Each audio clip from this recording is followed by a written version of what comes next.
Pour la France insoumise, Madame Osiol. Merci, Monsieur le Président.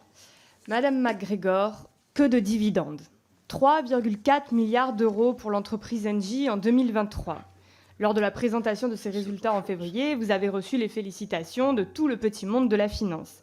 Boursorama interroge même il y a quelques jours, je cite, « Est-ce le moment d'acheter l'action Engie qui gagne presque 29% depuis un an ?» Vous vous êtes plutôt bien sorti de la crise ukrainienne. Pendant qu'Engie annonçait ses super profits, par contre, les factures de gaz en France, elles, ont augmenté de 15% en janvier. Selon l'INSEE, entre janvier 2021 et juin 2022, l'inflation énergétique, carburant compris, aura engendré une perte moyenne de 720 € net de revenus disponibles par ménage. Tout cela malgré le prétendu bouclier tarifaire mis en place par le gouvernement macroniste. Et à la fin de ce mois arrive la fin du tarif réglementé sur le gaz. Il est clair qu'Emmanuel Macron aura bien facilité la tâche à Engie, Total et toutes ces entreprises dont lui et son gouvernement ont permis la spéculation sans contrainte. 1 milliard d'euros pour financer le bouclier tarifaire et tout cela sans effort financier de la part des fournisseurs d'énergie. Pourtant, avec de telles marges, il y a de quoi soulager les factures des particuliers et des entreprises de 22%.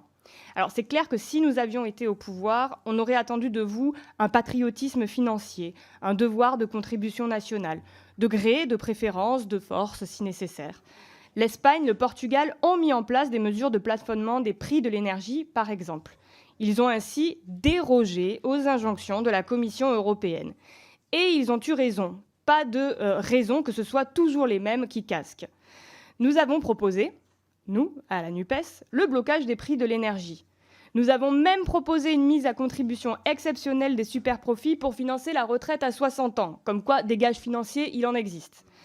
Le gouvernement et les députés macronistes ont écarté ces propositions d'un revers de la main. Même les députés du Rassemblement national, assurance vie du système libéral, ont refusé de prendre position.